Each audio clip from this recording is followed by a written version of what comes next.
नमस्कार मित्रांनो, घरोघरी मातीच्या चुली या मालिकेच्या आजच्या भागामध्ये आता शर्वरीला माहिती झालेली असते की तिच्यामध्ये दोष आहे आणि विक्रांतने हे सत्य तिच्यापासून का लपवले. तेव्हा मालतीने जे काही आरोप केले त्यामुळे शर्वरी आता रूममध्ये येते आणि खूप अशी रडत असते. तेव्हा आता लगेच सुमित्रा, जानकी आणि सर्वजण शर्वरीच्या रूममध्ये येतात. शर्वरीला आता सुमित्रा समजावते की शर्वरी अगं उगाच रडू नको, जाऊन दे, इतक टेन्शन घेऊ नकोस आणि हे बघ उद्या जर बा आले तर बा काय म्हणेल बरं, माझी आई ही अशी रडूबाई. तेव्हा आता शर्वरी लगेचच उठते आणि रागाने आईला म्हणते, हे बघ आई, तू माझ्या जखमेवर मीठ चोतेस का? तेव्हा आता शर्वरीच्या बोलण्याचा अर्थ काही आता सुमित्रा आणि जानकीला समजत नाही. शर्वरी आता टेन्शनमध्ये हे सर्व बोलते. शर्वरी आता सुमित्राला म्हणते की आई, अगं तुला माहिती आहे की मी आई होणार नाही म्हणूनच तू हे सर्व मुद्दाम बोलते. सुमित्रा म्हणते की अगं मी असं का बोलेल, एका मुलीला असं बोलेल का? तेव्हा आता सुमित्रा म्हणते की अगं शरू, मी तुला हे सांगण्याचा प्रयत्न करते की यावर अनेक उपाय आहेत, त्याचे दरवाजे अजून बंद झालेले नाहीत. कोणताही उपाय केला तर सक्सेस होऊ शकतो आणि तू आई होऊ शकते. त्यावर आता जानकी सुद्धा शर्वरीला समजावते की हो शर्वरी, वंस अहो आई बोलतात ते एकदम योग्य बोलतात. हा जो प्रॉब्लेम आहे तो आपल्याला आत्ताच कळला आणि त्यामुळे तुम्ही थोडासा धीर धरा. तुम्ही इतकं टेन्शन घेऊ नका. आपण एका चांगल्यातल्या चांगल्या डॉक्टरांकडे जाऊयात आणि काहीतरी असा नक्की आता आपल्याला उपाय सापडेलच. चांगल्यातील चांगली ट्रीटमेंट घेऊन आपण नक्की काहीतरी करू शकतो, हो की नाही विक्रांत भाऊजी? तेव्हा आता विक्रांत सुद्धा म्हणतो की हो नक्की, परंतु आता शर्वरीला विक्रांतचा तर खूप राग येतो. विक्रांतला बघून आता शर्वरी त्याच्या समोर येते आणि त्याला म्हणते की तू तर काही बोलूच नको, हे सगळं काही झालंतर तुझ्याचमुळे झाले. आणि ती आता विक्रांतला म्हणत असते की का तू असं केलंस का, माझ्यापासून सर्व काही लपून ठेवलंस? तेव्हा आता शर्वरीचा हा वेडेपणा पाहून आता सुमित्रा म्हणते की अगं शरू, काय शांत हो. जानकी सुद्धा शर्वरीला समजावते. अगं शर्वरी, कसला हा वेडेपणा? सुमित्रा अगदी सांगून थकून जाते. अगं उलट तुला त्रास होऊ नये म्हणून त्यांनी हा निर्णय घेतला. उलट तू त्यांना समजून घ्यायला हवे आणि तू तर त्याच्यावर रागवते. आता जानकी सुद्धा समजावते की वंस हे बघा, स्वतःला इतका त्रास करून घेऊ नका, प्लीज शांत व्हा. जी काही गोष्ट झाली त्या गोष्टीच सगळ्यांनाच वाईट वाटतं. तुम्हाला सुद्धा वाईट वाटते, परंतु आम्हाला सुद्धा खूप वाईट वाटते. मी तुम्हाला म्हटलं की चांगल्यातल्या चांगल्या डॉक्टरांकडे आपण जाऊयात, हवी ती ट्रीटमेंट करूयात, देवाकडे नवस करूयात, नक्की काहीतरी आता आपल्याला त्याच मिळेलच. आणि हे बघा शर्वरी, वंस सगळ्यात महत्त्वाचे म्हणजे आपला आयुष्याचा जोडीदार असतो, त्याने आपल्या पाठीशी खंबीरपणे उभं राहणं हे खूप महत्त्वाचं असतं. आणि विक्रांत भाऊजी तुमच्या पाठीशी उभे आहेत, मग ही चांगली गोष्ट नाही का?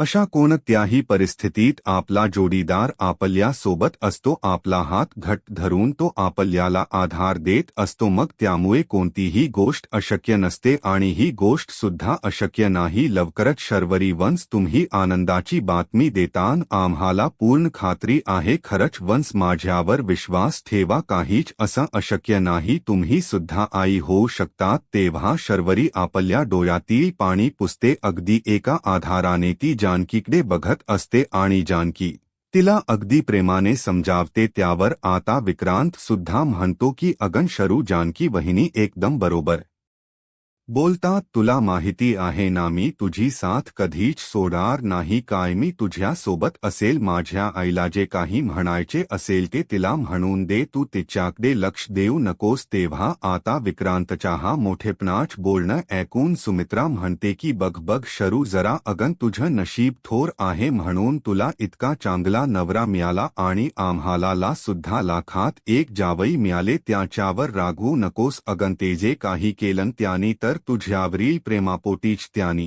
हे सर्व केलं. आणि जानकी म्हणते की हे बघा, राहिला प्रश्न तुमच्या सासूबाईंच्या आणि मालतीबाईंना कसन समजवायचम हे आमच्याकडे लागलं त्याच टेन्शन तुम्ही शर्वरीवंस घेऊ नका आणि मला माहिती आहे की त्या फार टोचून बोलतात आणि त्या बोलतात ते सुद्धा योग्य नाही पण एक आई म्हणून आपल्या मुलासाठी त्यांना जे काही मानसिक पद्धतीच वाटत असेल तर एक विचार म्हणून आपण ते सोडून द्यायचं असतं जानकी म्हणते की हे बघा शर्वरी वनच सगळ्यात महत्त्वाचं आता ही गोष्ट आहे की तुमच्या ट्रीटमेंटकडे तुम्ही लक्ष द्यायचे त्यामुळे मला पूर्ण खात्री आहे आपण ट्रीटमेंट घेतल्यानंतर आपल्याला हवी तशी बातमी मिळेल ते हा शर्वरीच्या डोळ्यातील आपल्या हाताने पाणी पुसून जानकी तिला अगदी प्रेमाने जब घेते त्यानंतर आता इकडे ऋषिकेश ऑफिसमध्ये असतो तर सौमित्र त्याला कॉल करतो आणि सौमित्र कॉल केल्यानंतर ऋषिकेशने कॉल घेतल्यानंतर सौमित्र विचारतो की दादा अरे तुला एक बातमी की नाही तेव्हा आता ऋषिकेश म्हणतो की काय रे सौमित्र कसली बातमी आणि काय झाले तेव्हा आता सौमित्र म्हणतो की दादा अरे पोलीस स्टेशनमधून मला फोन आला होता काल रात्री ऐश्वर्या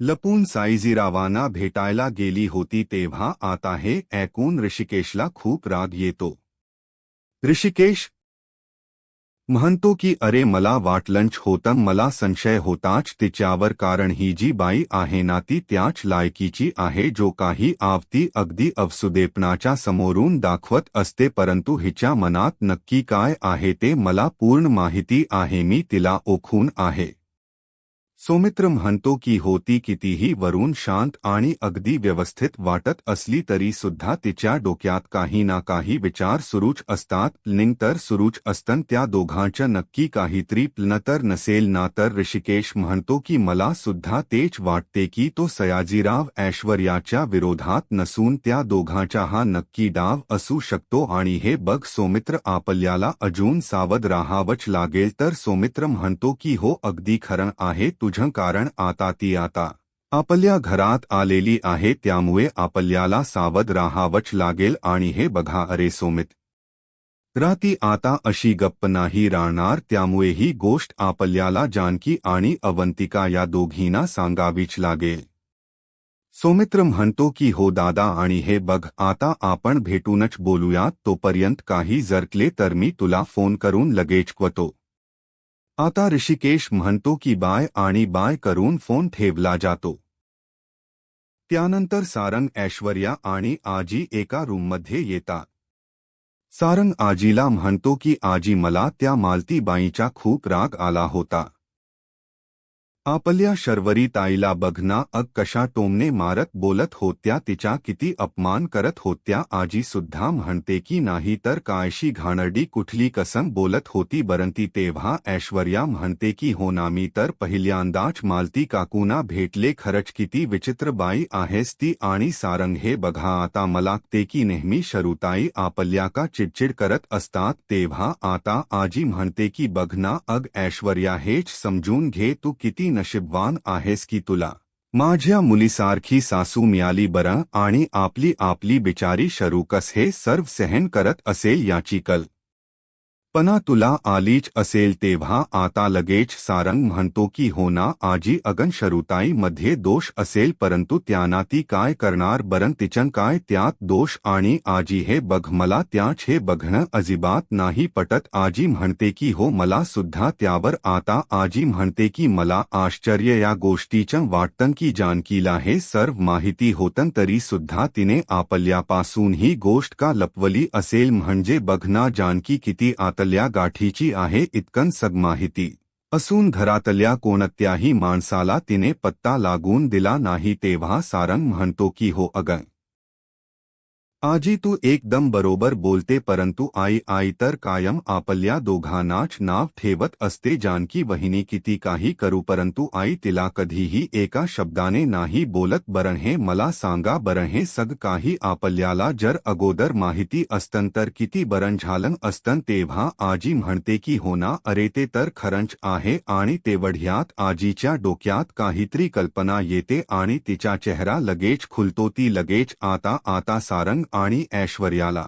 म्हणते आता हीच वेळ आहे तर सारंग विचारतो की कसली तर आता आजी म्हणते की ही संधी आहे सारंग पुन्हा विचारतो की कसली ते हा आता दोघे विचारतात तर आजी म्हणते की अरे ही संधी आहे की तुम्ही आता बाळाचा विचार करायला हवा, हीच ती वेळ आहे आणि आता आपल्या घरात सुद्धा एक छोटसन चिमकलंबा यायला हवं. तेव्हा आता ऐश्वर्या तर रागानेच बघत असते, परंतु आजी मात्र अगदी बा तिच्या हातात असल्यासारखं अगदी व्यवस्थित ती सारंगाने ऐश्वर्याला समजावत असते. अगदी बा रडण्याचा आवाज सुद्धा काढते तर ऐश्वर्या म्हणते की आजी अहो काय चाललं तुमचं, हे सर्व सारंग लगेच तयार होतो. सारंग म्हणतो की मला आजी तुझी ही गोष्ट खूप आवडली, मला चालेल हे सर्व. त्यावर आजी म्हणते की हो मला सुद्धा हेच म्हणायचं, आता ही संधी तुम्ही दवडू नका, हीच वेळ आहे या गोष्टीचा विचार करण्याची. म्हणजे हे बघा शरू आणि विक्रांत यांच्या घरी सध्या तरी पाना हलण्याची लक्षण नाही. सौमित्रा आणि अवंतिका सुद्धा या बाबतीत काही इतक्या लवकर विचार करतील असं मला नाही वाटत. मग तुम्हाला ला एवढी सगळी प्रॉपर्टी ओवीच्या घशात एकटीच्या घालायची का आणि घराण्याला वारच नको का? त्यासाठी छोटा बेबी तर पाहिजेलच ना. त्यामुळे मी तुम्हाला जे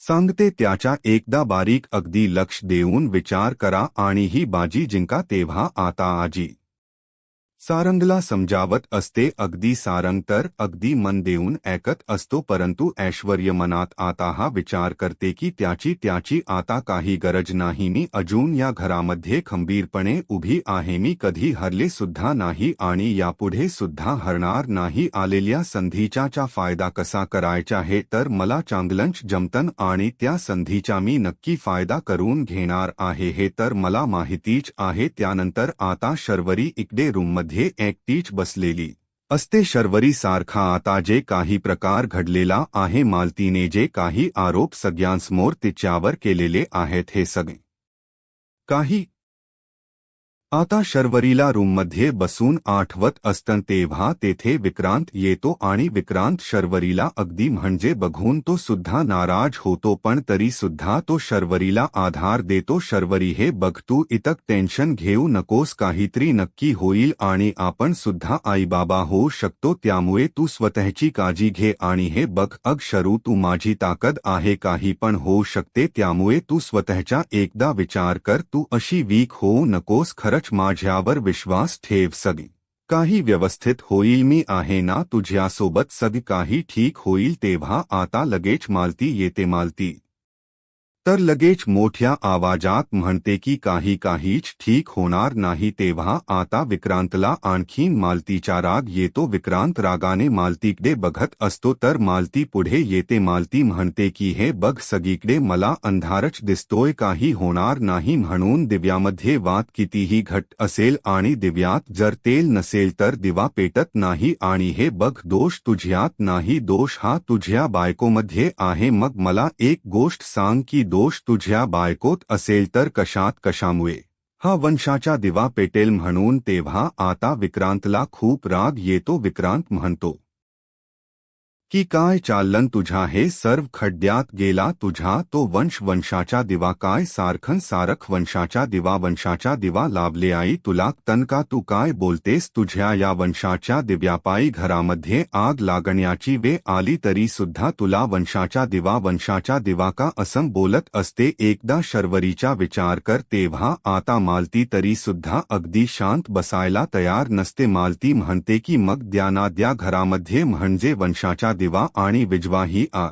विक्रांत म्हणतो की आई तुझं पुन्हा सुरू झालं का? अगं एकदा शर्वरीकडे बघ ना, तिची परिस्थिती ती काय झाली, तिच्या डोळ्याकडे बघ, काय तिचे डोळे रडू सुजलेत. तिच्या मनस्थितीचा एकदा विचार कर. अगं बघ ना आई, हे बघ यापुढे एकही शब्द तू बोलायचा नाही, अजिबात कटकट करू नकोस. जो तमाशा तुला करायचा होता शेवटी तो तमाशा तू केलास, तुझं मन अजून भरलं नाहीस. या घरातील हा प्रॉब्लेम होता तर या घरातच अगदी सोडवायला हवा होतं. तेव्हा आता लगेच मालती म्हणते की घरातील प्रॉब्लेम आहे मग तुम्हाला घरातच सोडवायचा ना, मग तुम्ही हा प्रॉब्लेम घरातच सोडवा. तेव्हा आता मालती रागाने शर्वरीकडे बघत असते बिचारी शर्वरी आता कुणाकडे काहीच एक लक्ष देत नसते, ती फक्त तिच्या टेन्शनमध्ये मग्न असते. कुणाच्या बोलण्याचा ती विचार सुद्धा करत नाही. तर मालती लगेच आता म्हणते की हे बघा, मी फक्त तुम्हाला 2 महिन्याची मुदत देते आणि जर 2 महिन्यात काही घडले नाही तर मला शेवटी जे काही करायचं असेल तर ते मी स्वतः करेल. तेव्हा शर्वरी अगदी रागाने आता मालतीकडे बघत असते. शर्वरीला खूप मोठा धक्का बसतो. तर विक्रांत रागाने आता मालतीकडे बघत असतो. विक्रांत रागाने विचारतो की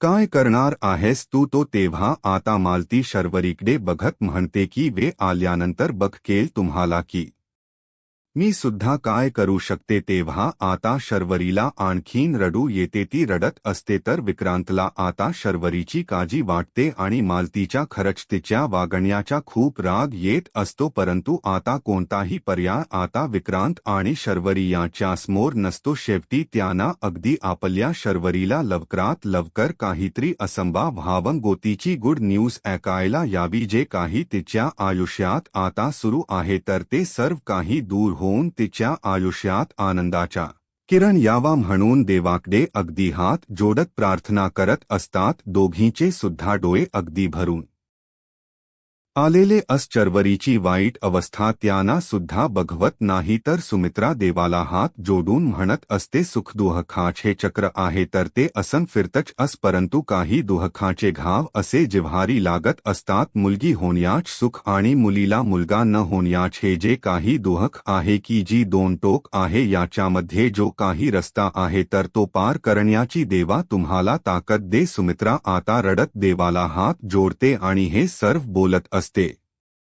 जानकीला आता सुमित्राचे हे बोलणं ऐकून खूप वाईट वाटतं.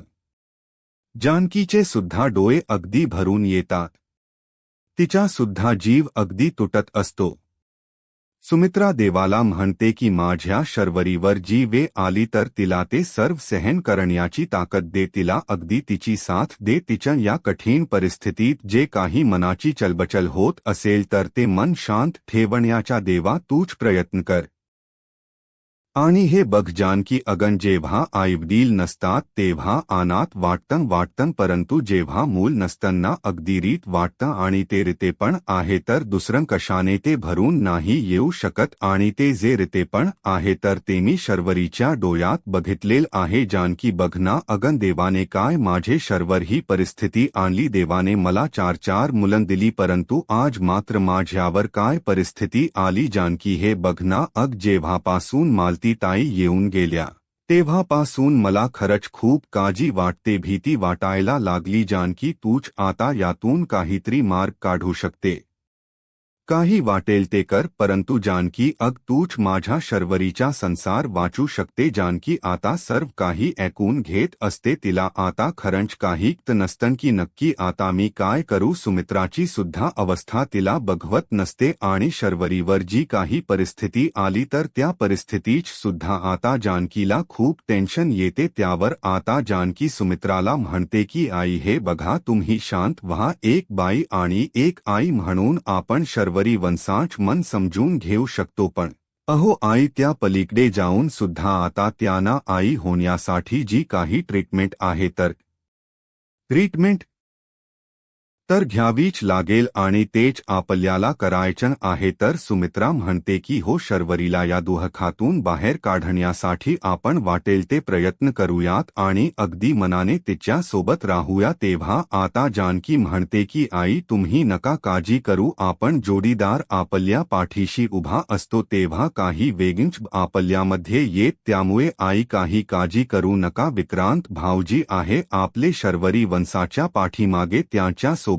आहे, त्यामुळे आई तुम्ही काही काळजी करू नका. आपण चांगल्यातल्या चांगल्या डॉक्टरांचा सल्ला घेऊयात. सगळे उपाय आपण करू बघूयात, परंतु हार मात्र मानायची नाही. मी तुम्हाला वचन देते आई की शर्वरी वंशाच्या जे काही संसाराला मी तडा जाऊन देणार नाही. आई हा माझा शब्द आहे, त्यामुळे माझ्यावर विश्वास ठेवा. आई तर आता ऐश्वर्या या दोघींच बोलणं चोरून ऐकत असते आणि आता ऐश्वर्याला जे काही करायचं आहे ते करण्याचा ती प्रयत्न करते. तेव्हा आता ऐश्वर्या जी काही आपली ती बंद खोली आहे तर त्या बंद खोलीत येते आणि जो बोर्ड आहे तो तिने पहिल्यांदा लावला होता त्यावर आता जानकी, ऋषिकेश, शर्वरी, सुमित्रा आणि ह्या अवंतिका यांची जी नाव आहे तर त्या बोर्डावर तिने ती टाकलेली असतात तेव्हा हातामध्ये आता मार्कर पेन घेते आणि आता जानकी आणि शर्वरी यांच्या नावाजव येते आणि ही जानकी शर्वरीचा संसार वाचवण्याचा प्रयत्न करते काय मग स्वतःला विचारते की ऐश्वर्या अगं तू काय करणार आहे बरं मग या जानकीला मात्र तू यामध्ये यश मिळवून द्यायचं नाही आणि जर जानकी हरवायचं असेल मला एक अशी व्यक्ती सापडली पाहिजे की ज्या व्यक्तीमध्ये जानकीचा खूप जीव आहे जिच्यासाठी जानकी सग काही तिच्या सोडून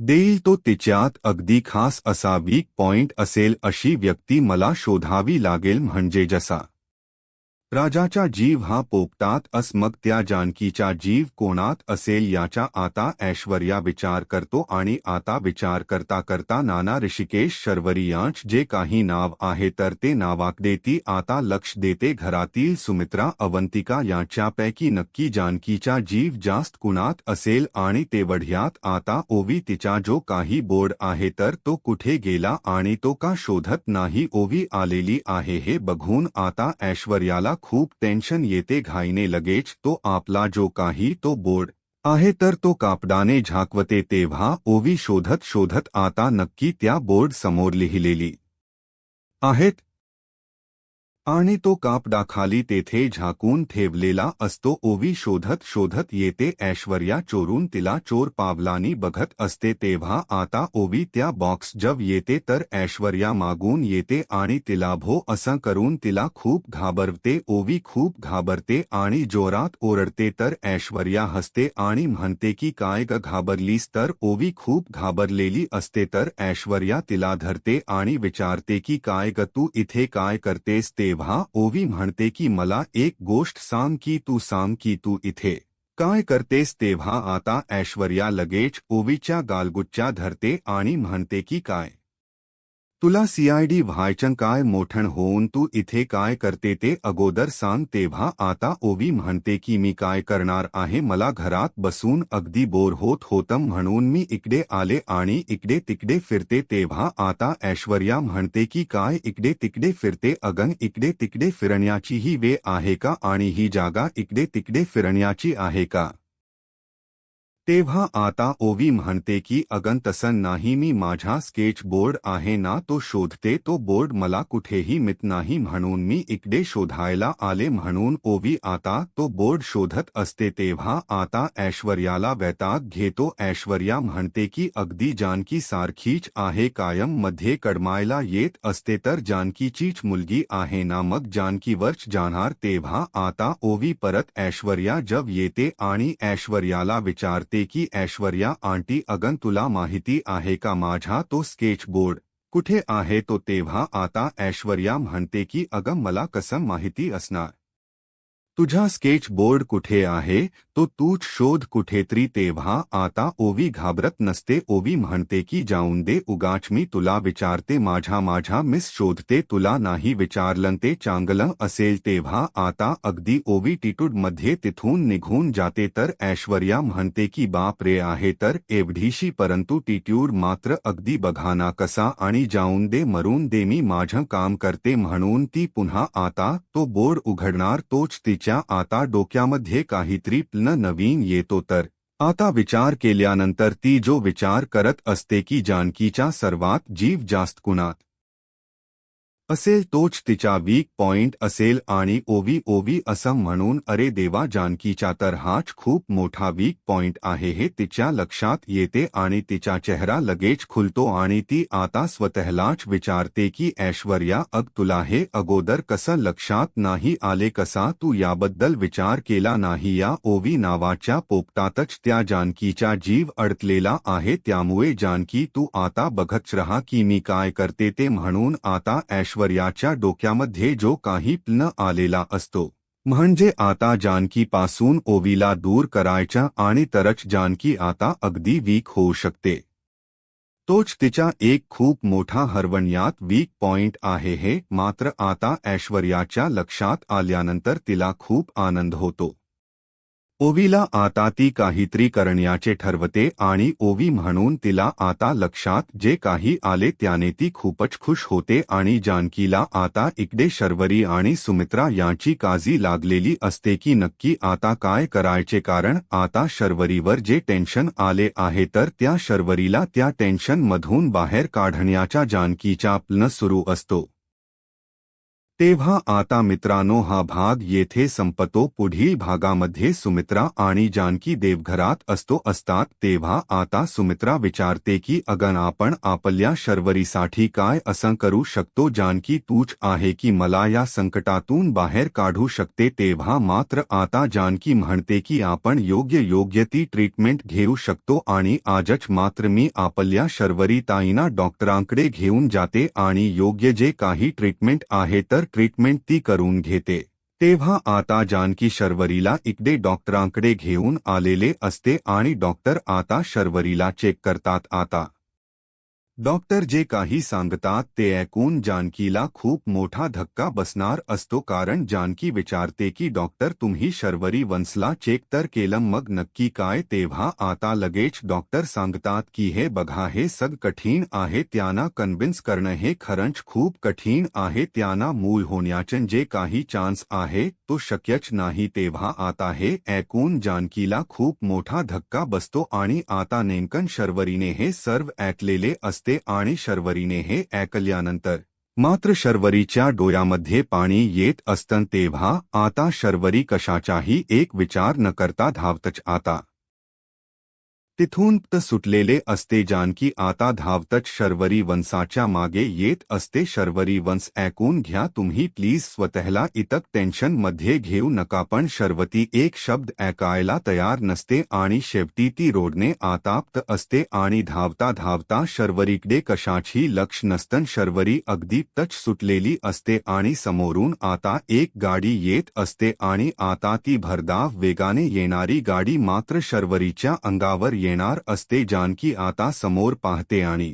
शर्वरी वंश अहो गाडी अंगावर येते, स्वतःचा विचार करा म्हणून जानकी आता समोर जे काही दृश्य पाहते तर तिला खूप मोठा धक्का बसतो। तेव्हा आता शर्वरीवर जी काही परिस्थिती आलेली आहे आणि शर्वरी आता त्या अपघातातून जानकी तिला वाचवेल का, नक्की काय आता पुढे होईल हे बघणं आता खूप इंटरेस्टिंग ठरणार आहे। तेव्हा मित्रांनो जानकी आता शर्वरीला या संकटातून कस बाहेर काढते आणि शर्वरीचा जीव वाचून तिला सुखरूप कस घरी नेते, अशाच मालिकेच्या अपडेटसाठी आत्ताच माझ्या महाराष्ट्र या यूट्यूब चॅनलला सबस्क्राईब करा। धन्यवाद।